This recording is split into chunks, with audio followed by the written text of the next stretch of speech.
Hey everybody, what is going on? I hope you guys are all doing well, and welcome to another tutorial video. In this video, I'm going to be showing you guys how you can add a quantity break on your Shopify store for a product. So let's get right into it.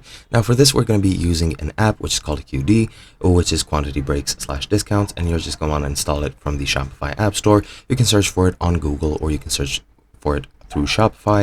I'm pretty sure it should appear either way. Now, once we install this by clicking install over here, it should add the app to our store, and then we can use it to actually set limits for the quantity as well as the actual quantity breaks and discounts. And as you can see, most of these apps are paid, and currently I do not have an option of paying for this. I mean, I do, but I cannot at the moment, so I'm just gonna skip it. But you can search for that and any other similar apps, and they should provide a very simple way in which you can add quantity breaks. And I do regret that I cannot show you, but I currently do not have the money to spare to actually install any of these apps and subscribe to them on a monthly basis, so I'm sorry that I can't show you guys. But whichever of these apps that you happen to find, it should be good enough, and you will have a very easy solution. And that is basically it. Hope you guys enjoyed, and I'll be seeing you guys in another video.